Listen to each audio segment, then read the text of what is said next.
No before and no after. Question I usually get from residents is, what's in it for me? Just very quickly, your reliability is still going to be maintained by ComEd. The involvement of the village or the aggregation has nothing to do with the wires, the meters, any of the hardware, or the reliability of the energy reaching their residents. Per statute, ComEd is not allowed, and it's not in their best interest, and we can discuss that, to reduce its level of service to aggregation customers. The rates, the tariffs, as well as the levels of service must be delivered in a non-discriminatory fashion, and that's per the Public Utility Act, the Illinois Power Agency Act, and the Illinois Consumer Fraud and Protection Act. From billing and payment, bills will still be sent by Commonwealth Edison. Payments will still be issued to Commonwealth Edison. Payment plans will still be honored. Participation in PIP, P-I-P-P, the participation in percentage income program, which is a subsidized rate program offered through ComEd, through the LIHEAP program, will still be honored. So no one will lose that benefit. When it comes to responsibility, again, ComEd is responsible for reading the meters, keeping the lines operating, and providing new service, answering questions, etc.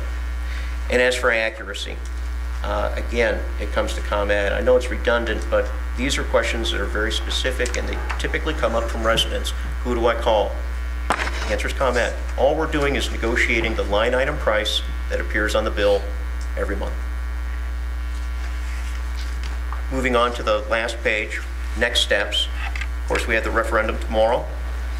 We will have the plan of operations and governance that must be passed by ordinance. There are the public meetings, which are being held. We have a vendor selection process, which Chad mentioned is a two-stage process. By doing this, the village is getting out ahead of those other 200 some odd communities. You have one of the first solicitations on the street by going about this in this manner, as opposed to the more traditional solicitation process.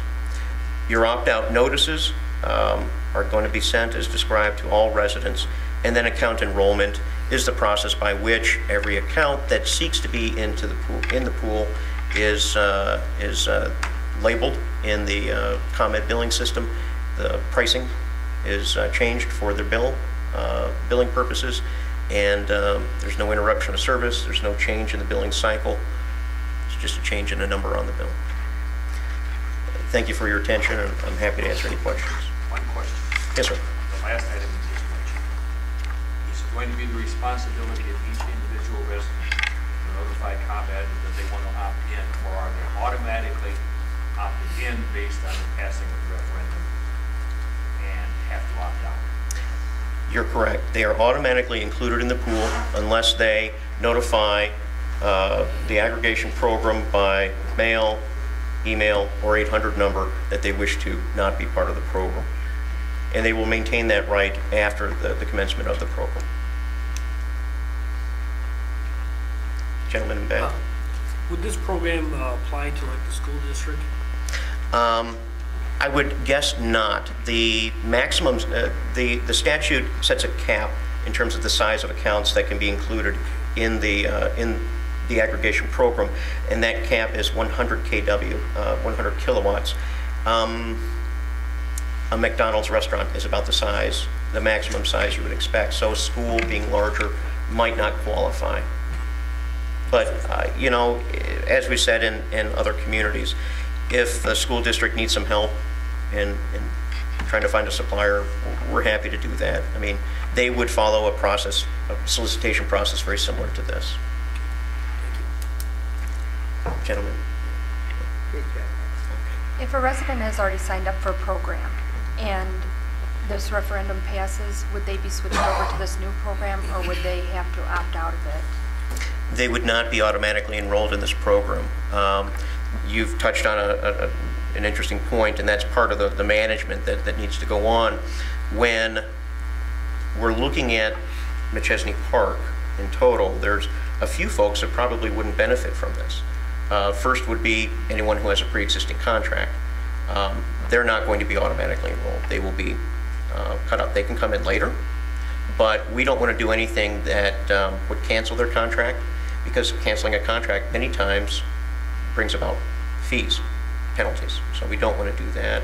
Any residents that are on special Commonwealth Edison rates, such as heating with electricity, they're already getting a very heavily subsidized rate. And no matter how good the market is right now, I don't think we're going to get below that subsidized rate. Anyone who's on hourly energy pricing, which is a special program with ComEd that usually allows for hourly energy pricing to adjust based on consumption, and provides opportunities for those homeowners to run their washers and dryers late at night when electricity is cheaper as opposed to during the day. They're getting a very good deal. We probably wouldn't want to include them in the pool. So that's where some of these judgment calls come in. And then there are some accounts that cannot be enrolled. And this is per the tariff. Any accounts that are on some type of a bundled hold where there's a billing conflict with ComEd, those would be held pending the settlement of whatever disagreement there is between the resident and the utility. So we start large, and then we define it a little bit more narrowly based on economics. Then we define it a little bit more narrowly based on individual choice. Yes, sir. You referred to ComEd's service or delivery of kilowatts as a default pool. Question was asked of me is, okay, we now bargain to get a better actual cost for the kilowatts used. What about delivery service by ComEd? Is ComEd going to be allowed to jack the delivery service? That question comes up every meeting. So you're right in the mainstream there. The answer is no. The ComEd rates are uniform, meaning that if a consumer buys from the default pool or buys from an alternative retail electric supplier, that's the title we give to the vendors we'll be talking to here. There's no change at all in the distribution fees. So that would be the meter charges, taxes, customer charges. In fact, that's where ComEd makes all their money now. The energy that they deliver to the default pool is a pass-through. There's no markup at all.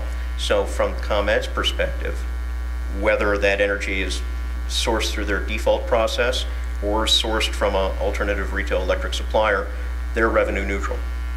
They do not make or lose any money as it relates to the supply, what the source of the commodity supply.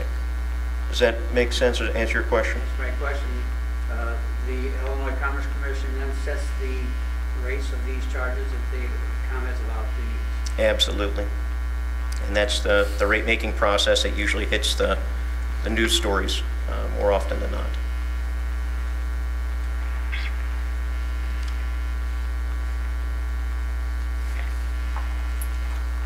Anything else? Thank you very much for coming in. Thank you. Okay, now I'll entertain a motion to approve the bills. Trustee. If the attorney is comfortable with the meeting of the public hearing requirements, then we would move to close the public hearing. Yeah, we would officially close the public hearing. Although before we do that, I might remind everyone we're doing another one of these in 2 weeks, correct? Yes, we are. Second. Yeah. So maybe perhaps not as detailed because I don't. Is Mark coming back in 2 weeks? No. Okay. That's as per the statute, Jeff. Do it twice. But then it is appropriate to close the public hearing. I do have to close it 3 times. No. Just declare the public hearing closed. I declare this public hearing closed. Thank you. Now, I have to start from another. No, we just go on to the bills now. Okay, I'll entertain a motion to approve the bill. Mr. Yo. Thank you, Your Honor. At this time, I present the warrant totaling $157,904.27, reviewed and recommended by the A&F Committee at its meeting earlier this evening, and move to authorize the payment of the warrant. Second. Motion made, motion seconded. Is there any discussion? Will the clerk please take the roll? Trustee Boland. Aye. Tamman. Aye. Johnson. Aye. Gentry. Aye. Yo. Aye. Beck. Aye. 6 ayes and no nays. The bills have been approved. I'm going to do a little bit something. Thank you, Your Honor. At this time, I, in addition, would like to, on tonight's agenda, I'm asking to remove ordinance 13-12 until the second meeting in May to allow time to schedule a meeting of the committee of a whole to make recommendations for that ordinance. Just 13-12? 13-12. You don't want 12-12? No. So moved. Motion made, motion seconded. Did we get a second? Second. Trustee Yo moved and Trustee Beck second. Okay, let's see here, Tom, so I catch up to you. That was 12-12? 13-12. 13-12. Okay, do I take a vote on that? Yep. Okay, will the clerk please take the roll? Trustee Tammon, Aye. Johnson, Aye. Gentry, Aye. Yo, Aye. Beck, Aye. Boland, Aye. 6 ayes and no nays. Ordinance 13-12 will move to The second meeting of May. second meeting of May. So let's put a date on that. Okay? Yes, sir. Is that May 21? I believe that would be May 21. It's not a holiday or anything. No. Okay.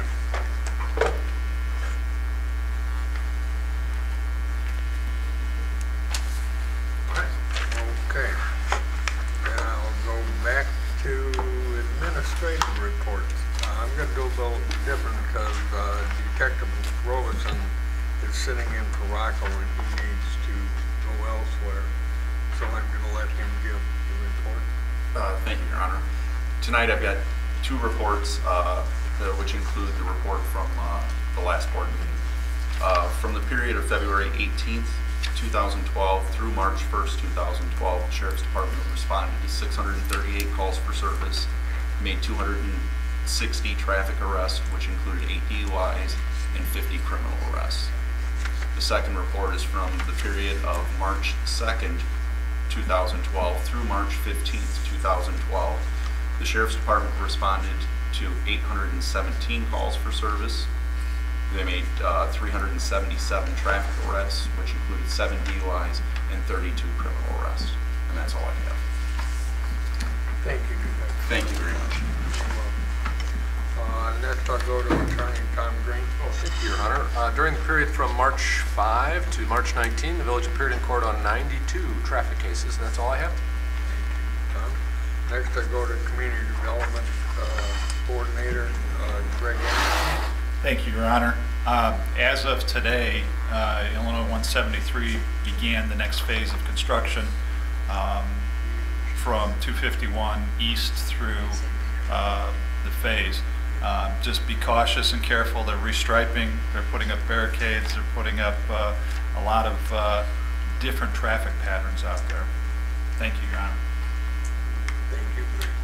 Next we go to Human Resources and our County Manager, Michelle Johansson. Thank you.